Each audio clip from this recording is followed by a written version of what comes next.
The world of Veridia breathed in hushed tones.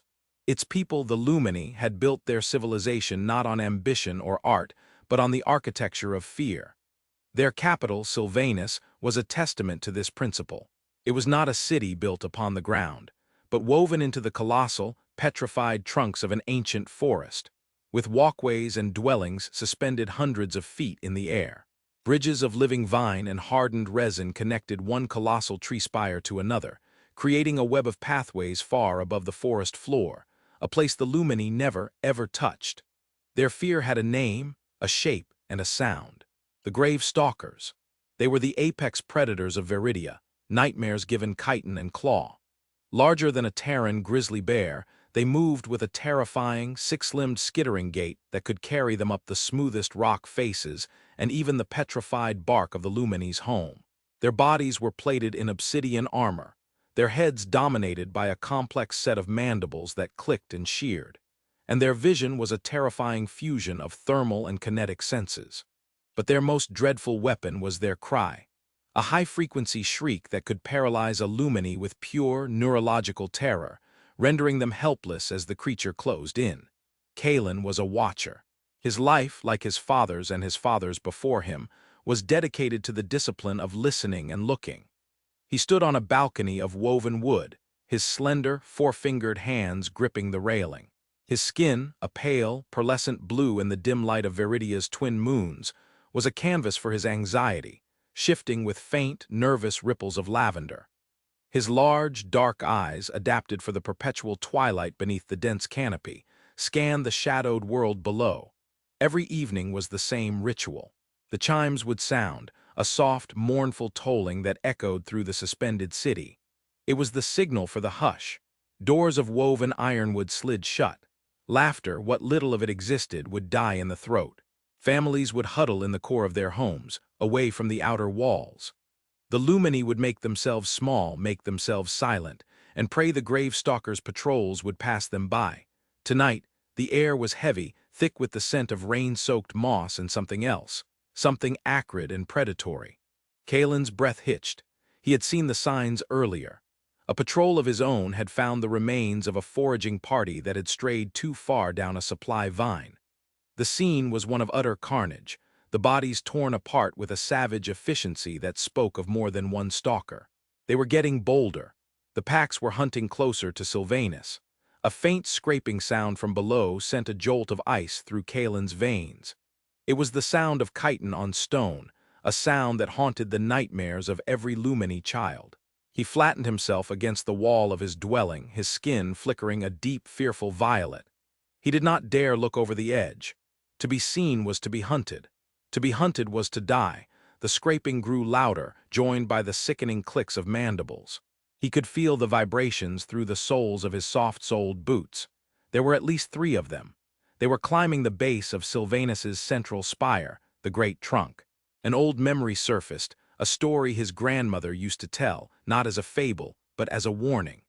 Of the time, generations ago, when a stalker had managed to climb all the way to the lower walkways.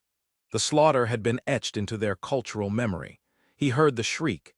Even from this distance, muted by layers of wood and vine, it struck him like a physical blow. His muscles locked, his respiratory sacs seized. It was a sound engineered by evolution to dismantle the Lumeni mind. He fought against it, his training as a watcher the only thing keeping him from collapsing into a quivering heap. He forced air into his lungs, his heart hammering against his ribs like a trapped bird. Another shriek, closer this time, was followed by a splintering crash and a single, abruptly silenced scream from a dwelling on a lower level. Fear gave way to a cold, familiar despair. This was their existence. A life lived in a beautiful cage, suspended over a world that wanted only to devour them. They had no weapons that could pierce the stalker's armor, no warriors who could withstand their paralyzing cry. Their only defense was to hide, to cower, and to mourn their dead. The Grave Stalkers were the fundamental truth of their world, and the Lumeni were simply the creatures that feared them. As the sounds of the attack faded, replaced by the grim silence that always followed, Kalen looked up past the canopy, to the slivers of dark sky visible between the giant leaves. He sent a silent, hopeless plea to the cosmos, a prayer without a god. Save us. The universe, it seemed, was about to answer in the most improbable way imaginable. It began not with a divine light or a chorus of angels, but with a new star in the sky, a point of light that grew steadily brighter, larger, and angrier. It burned with a ferocious orange fire, trailing a plume of black smoke. It was falling. Kalen watched, his fear of the stalkers momentarily forgotten, replaced by a profound sense of awe and confusion. The object screamed through the atmosphere, a sound utterly alien to Viridia, a roar of tortured metal that dwarfed the cry of any predator. It crashed into the forest several miles from Sylvanus, the impact a thunderous boom that shook the entire city. Trees that had stood for millennia were vaporized. The ground shuddered, and for a terrifying moment, Kalen thought the great trunk itself might break. A wave of superheated air washed over the city, carrying the scent of burnt earth and melted metal. Then, silence. A new kind of silence, not the fearful hush of the Lumeni, but a stunned, ringing void. For the first time in centuries, the grave stalkers were silent too, their hunt interrupted by a force even they did not understand. In the heart of the forest, a pillar of fire and smoke rose toward the sky, a violent, blasphemous beacon in the twilight world of Viridia. The Lumini did not know what it was, but they knew one thing for certain. Their world and its ancient, terrible truths had just been irrevocably broken. 2 weeks passed. The fire in the forest dwindled, leaving a vast, ugly scar of charred earth. The Lumini watched. They were masters of observation, and the new arrivals were a source of endless, terrified fascination. They were creatures, bipedal like them but thicker, slower, with fleshy, unprotected skin of varying shades of pink and brown. They were unbelievably loud, their voices carrying through the forest in a cacophony of barks and shouts. They moved with a clumsy, heavy-footed confidence that was utterly alien to the Lumini's gliding, silent steps. These new beings, who emerged from the wreckage of the fallen star, were a puzzle. They seemed so fragile, so soft. Surely the grave stalkers would make short work of them. The elders of Sylvanus decreed that no contact was to be made. To associate with such obvious prey would only draw the predator's attention. So they watched from the high branches, silent and unseen. The leader of the strange beings seemed to be a male named Elias. Kalen had learned his name by listening to the others shout it. Elias was broad-shouldered, and his face was covered in dark fur. He moved with a purpose that bordered on aggression, directing the others as they scavenged their broken starship. There was a female Maya, her hair a cascade of black. She moved with a more measured grace, often studying the local flora with strange devices. And there was a younger one, Jax, who was restless and quick, often seen practicing with a long, metallic object. The first encounter was inevitable. A foraging party of 3 grave stalkers, drawn by the scent of this new, strange meat, descended upon the humans' camp. From his perch high above, Kalen's respiratory sacs tightened. He was about to witness a slaughter. He almost turned away, unable to bear the sight, but a morbid curiosity held him fast. This was the law of their world, and these creatures were about to learn it. The stalkers burst from the undergrowth, their signature shriek ripping through the air. Kalen flinched even from a distance. He watched the soft-skinned creatures, expecting them to freeze, to fall, to become statues of terror for the slaughter. They did not. They flinched, yes. Kalen saw them clap their hands over their ears, their faces contorting in pain. But they did not freeze. Elias roared something, not a scream of fear, but a command. He and Jax raised the metallic objects Kalen had seen them with. There was a series of impossibly loud, sharp cracks, like lightning splitting a tree. Streaks of fire spat from the ends of the objects. One of the stalkers stumbled, a dark hole appearing in its armored head. It collapsed, its limbs twitching, silent. Kalen's mind reeled. The armor, the impenetrable chitin that had defied every Lumini attempt to pierce it, had been broken by a flash of fire. The remaining 2 stalkers, momentarily confused by the death of their packmate, charged. Jax, the younger one, stood his ground, firing his weapon again. The shots ricocheted off the lead stalker's thickest plating. It was on him in a heartbeat, one massive, sickle-like claw raised to strike, but Elias was moving. He moved with a speed Kalen would not have thought possible for such a bulky creature. He didn't run away. He ran towards the monster. He sidestepped the stalker's charge and slammed the butt of his weapon into the side of its head. The blow was solid, brutal. The stalker staggered, shaking its head. Before it could recover, Elias had pulled a large knife from his belt and, with a guttural roar, drove it into the softer chitin under the creature's jaw. Dark, viscous fluid sprayed out. The stalker thrashed, trying to dislodge him, but Elias held on, twisting the blade with a savage determination. The second stalker, seeing its partner fall, hesitated. It was a fatal error. Maya the female had thrown something, a small, dark object that landed at the predator's feet. It erupted in a blinding flash of light and a deafening bang. The stalker shrieked, this time in pain and confusion, not dominance, and reared back, temporarily blinded. Jax, recovering his nerve, fired his weapon 3 more times, aiming for the creature's less armored belly. The stalker convulsed and fell, its 6 legs kicking feebly before going still. Kalen clung to the tree branch, his mind a whirlwind. He had just witnessed the impossible.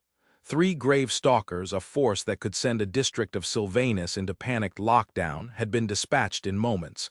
And the new creatures, they were not afraid. They felt pain, yes.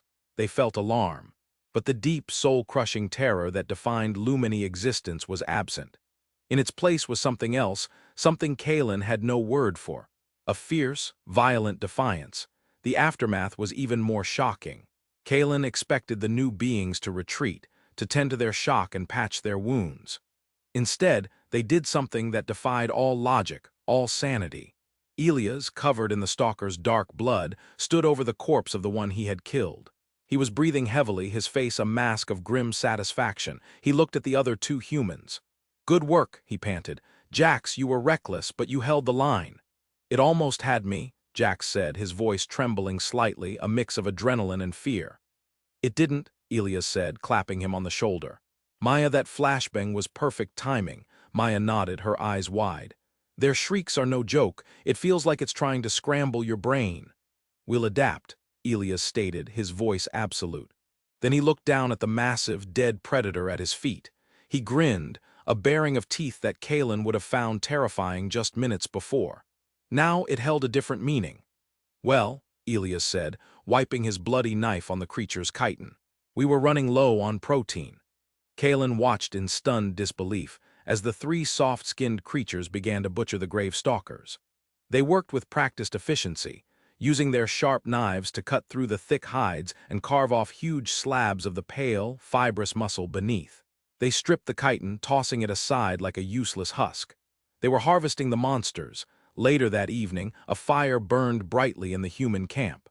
The smell that drifted up to Kalen's perch was rich, savory, and utterly profane. It was the smell of roasting meat. The 3 saviors were sitting around their fire, eating the flesh of the grave stalkers. They were laughing, while consuming the very source of the Lumeni's millennial terror. Kalen felt a dizzying wave of vertigo. The world no longer made sense. The unkillable monsters were being cooked over a fire. The eternal prey were not prey at all. They were something else entirely. He looked at their unprotected skin, their loud voices, their clumsy movements, and finally understood. He had been mistaken. These creatures weren't fragile. They were simply without fear because they had no reason to have it.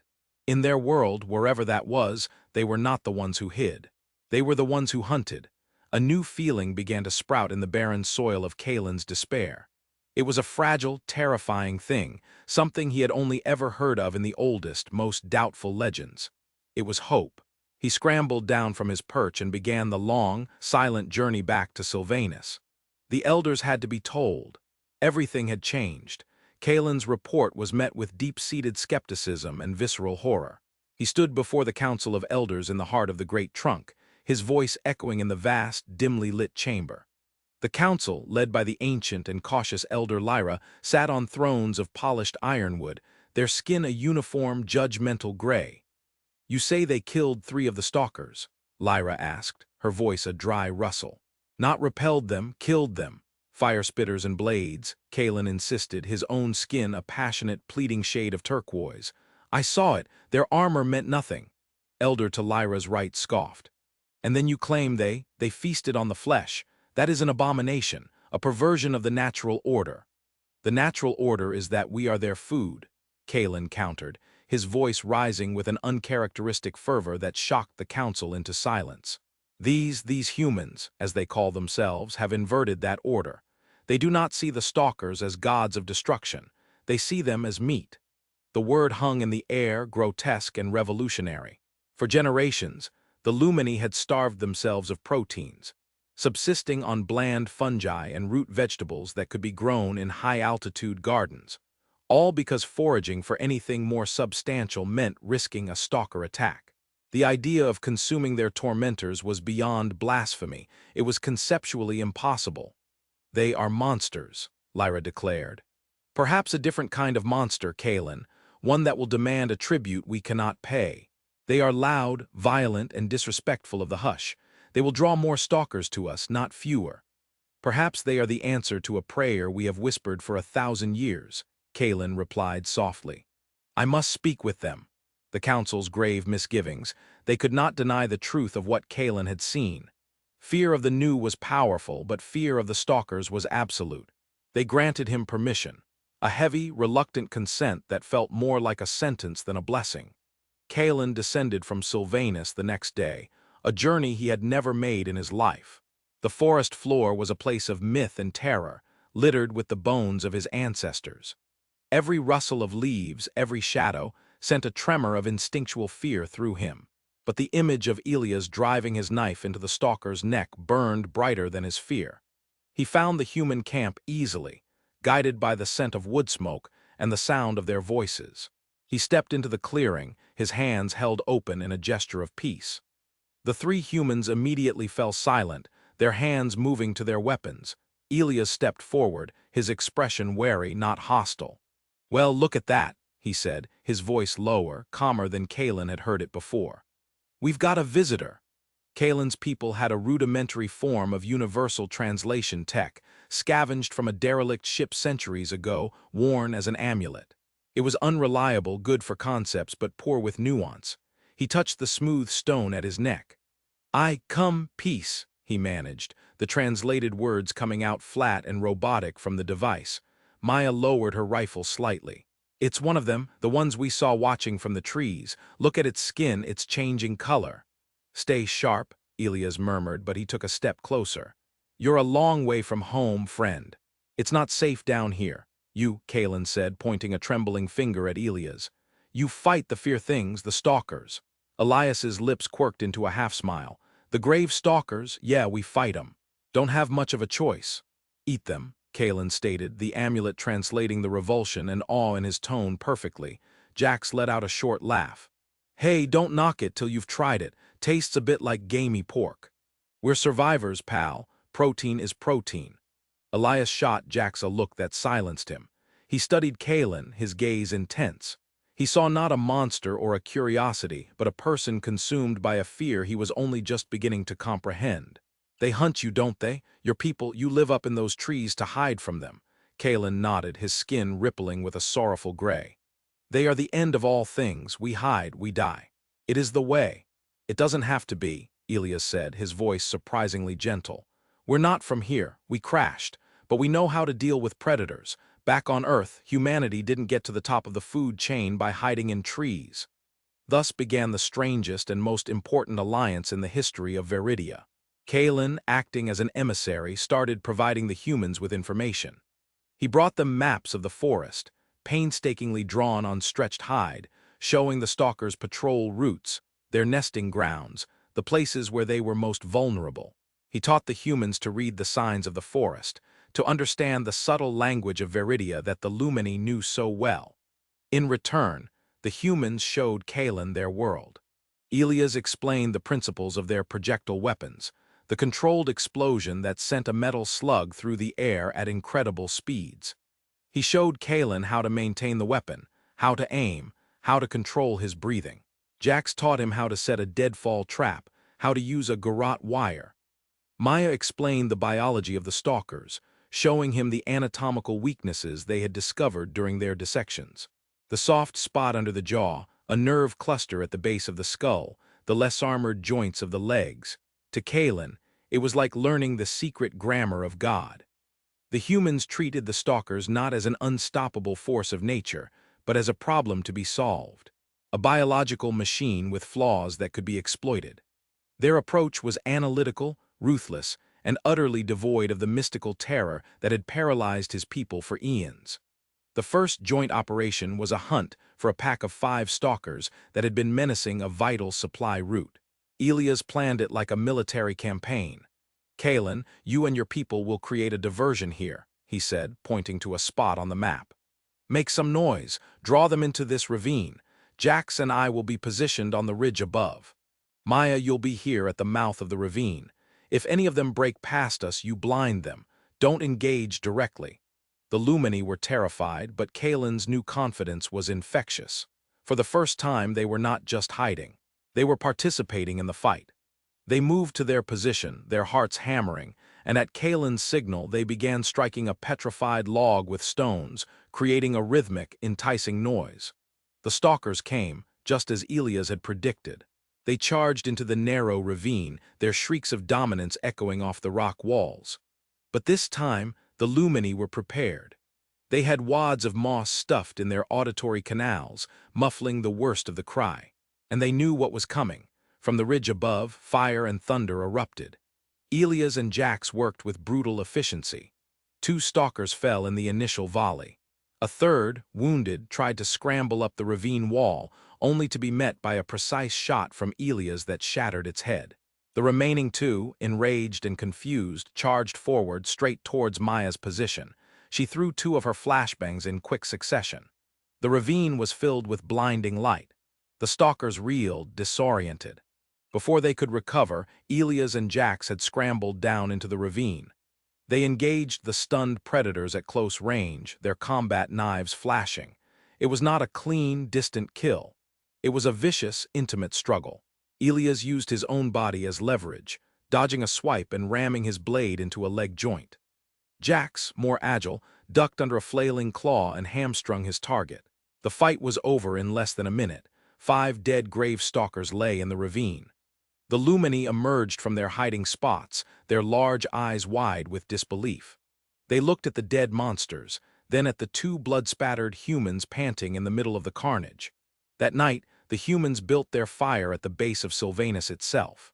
They roasted the meat of the slain predators, the savory smell wafting up to the suspended city.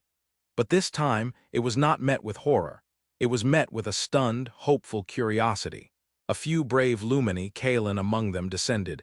Elias carved off a piece of the cooked meat with his knife and offered it to Kalen. "Go on," he said. "It's a symbol. When you eat your enemy, you take their power. You tell the universe that you are no longer afraid." Kalen hesitated, his entire cultural history screaming at him in protest.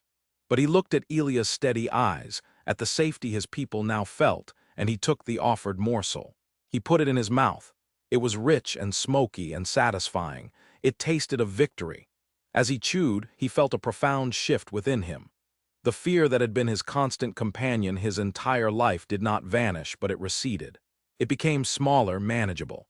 It became a tool, not a cage. News of the successful hunt and the symbolic feast spread like wildfire through Sylvanus. The change was palpable. The hush was still observed, but it was less absolute. The sound of quiet conversation, even a child's brief laugh, could be heard after the chimes. The Lumeni began to walk with their heads held a little higher. Young watchers began to ask Kalen not just how to hide, but how to fight. They started practicing with sharpened spears, not with any real hope of killing a stalker, but as an act of defiance. They were learning the human language of resistance. Elder Lyra watched this transformation with growing unease. "You are trading one master for another, Kalen," she warned him in the council chamber. "The stalkers killed us, but they left our spirit alone. These humans, they are changing us. They are teaching us their own brand of violence. What happens when the stalkers are gone? Will the humans still be our friends, or will they see us as just another resource to be managed?" "They have given us the one thing we never had, Lyra," Kalen replied, his voice firm. "A choice. The choice to fight for our own lives. That is a gift, not a threat." The war was far from over. The systematic culling of their patrols had not gone unnoticed by the stalker hierarchy. Deep in the most fetid, unreachable part of the forest lay the main nest, a sprawling labyrinth of tunnels dug beneath the roots of a mountain. and in its heart dwelt the matriarch. She was a legend, an ancient creature of immense size and cunning. Her chitin was scarred from 1,000 battles, her intelligence far beyond that of her brood. She had ruled this forest for centuries, and she was not about to tolerate a challenge to her dominion. The attacks stopped. For 3 full weeks, not a single grave stalker was sighted. An eerie peace fell over the forest, a silence more unsettling than the nightly hunts. "They're planning something," Elias said, cleaning his rifle in their camp. "Predators like this don't just give up. They're regrouping, adapting." His words proved prophetic. The assault came without warning, not on a foraging party or a supply route, but on Sylvanus itself. The matriarch, in an unprecedented act of strategic fury, led a massive, coordinated attack on the city. Dozens upon dozens of stalkers swarmed the trunks of the great trees, their claws finding purchase on the petrified bark, their numbers a black, surging tide of death. They were not just hunting. They were trying to annihilate the Lumeni civilization in one fell swoop. Alarms blared through Sylvanus, a frantic, terrified chiming that signaled an invasion. The battle for Veridia had begun. The assault was a nightmare of sound and fury. Grave stalkers, driven by the matriarch's singular will, swarmed the lower levels of Sylvanus. Their paralytic shrieks echoed through the tree city, but this time the Lumeni did not simply cower. Hope had given them a spine of steel. Following Kalen's lead, they fought back with a desperate ingenuity. They cut through support vines, sending entire platforms of shrieking predators crashing to the forest floor. They poured vats of boiling resin and oil down onto the climbers, their screams of agony a strange and terrible music. They had learned from the humans that passivity was death. Elias, Maya, and Jax were a whirlwind of controlled violence at the heart of the defense. They had positioned themselves on a central bastion that overlooked the main access routes, and their rifles barked a steady rhythm of death. Each crack of a firearm was a punctuation mark in the chaos, a stalker tumbling from the walkways, a brief reprieve for the Lumeni defenders. "They're too many," Jax yelled, reloading his rifle with frantic hands. "We can't kill them all." "We don't have to," Elias shouted back over the din. "We just have to break their command structure, find the leader." Kalen, standing beside them, knew what he meant. He pointed with a shaking hand towards the base of the great trunk. "There, the big one." The matriarch was immense, a third larger than any stalker they had ever seen. Her chitin was a deep, scarred purple, and one of her multifaceted eyes glowed with a faint, malevolent internal light. She was not climbing with the frantic energy of her brood. She was directing them, issuing guttural clicks and low-frequency cries that organized the attack. And she was making her way steadily upwards, her massive claws digging deep into the petrified wood, aiming for the city's heart. "That's her," Elias said, his face grim. "The queen bee, we take her down, the hive collapses." He slung his rifle over his back. "Jax, Maya, you keep the swarm off our backs. Kalen, you're with me. You know the city better than anyone. Get me to her." What followed was a desperate vertical battle. Kalen led Elias on a perilous descent through the besieged city, down spiraling walkways and across swaying vine bridges. The sounds of combat were everywhere. They saw Lumeni fighting with sharpened poles and crude weapons, dying, but taking stalkers with them. They were no longer sheep. They were a people at war. They finally intercepted the matriarch on a wide, ancient platform 200 feet above the forest floor. The creature was a walking fortress. She turned her massive head, her one glowing eye fixing on them. She ignored Kalen completely, dismissing him as prey. Her focus was entirely on Elias, this strange, soft-skinned creature who smelled of iron and defiance. She recognized the true threat. She let out a shriek that was different from the others. It was deeper, more resonant, filled with an ancient, intelligent hatred. It slammed into Elias, and despite himself, he staggered, his vision blurring, his muscles threatening to lock. Kalen, seeing Elias falter, did something unthinkable. He grabbed a discarded ironwood pole, screamed a raw, desperate battle cry, the first such sound from a Lumeni in a millennium, and charged the matriarch. It was a suicidal gesture, a gnat attacking a behemoth. The matriarch swatted him aside with a casual flick of a forelimb, sending him crashing into a wall. He slumped to the ground, wounded but alive, his defiant act having served its purpose. It had bought Elias a single second. That second was all he needed. The paralyzing effect receded as he shook his head, rage clearing the fog.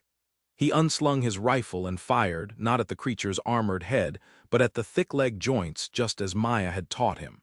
The high-caliber rounds shattered the chitin, and one of the matriarch's forelegs buckled. She roared in fury and pain, lunging at him. Elias dropped the rifle and drew his combat knife and a heavy hatchet he carried for utility. He met her charge head-on. It was a dance of insanity, a lone human against a 10-ton monster. He ducked under a scything claw that shattered the wood where he had been standing. He used the matriarch's own momentum to slide past her, driving his hatchet deep into the wounded leg joint. The matriarch bellowed, thrashing wildly. She was too big, too powerful for him to fight directly. Elias knew he had only one chance. As she turned to face him again, her massive mandibles snapping, he threw his hatchet. It was a desperate gamble, but it flew true, embedding itself in her non-glowing eye. The creature went berserk, blinded on one side and crippled. She thrashed wildly, her claws tearing huge gouges in the platform. Elias clung to a support beam to keep from being thrown off. The matriarch, in her blind agony, slammed her own body against one of the main supports of the platform. There was a groan of ancient, stressed wood, then a crack like thunder. The platform tilted violently. Elias lost his footing, sliding towards the edge. The matriarch, unbalanced and confused, slid with him. For a moment man and monster were locked in a strange, terrible embrace, sliding towards the abyss. At the last second, Elias managed to grab hold of a thick, trailing vine. The matriarch was not so lucky. With a final, agonized shriek, the ancient queen of the grave-stalkers tumbled from the walkway and fell, crashing through the lower levels before hitting the forest floor with a sickening, final thud.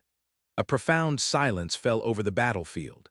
Below, the swarming stalkers, their hive-mind connection to the matriarch severed, fell into disarray.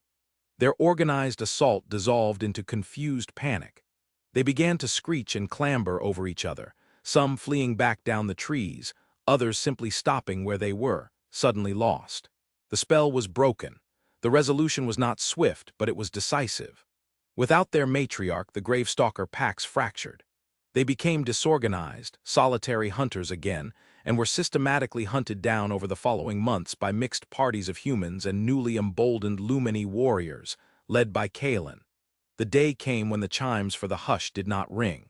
The silence that followed was not one of fear, but of peace.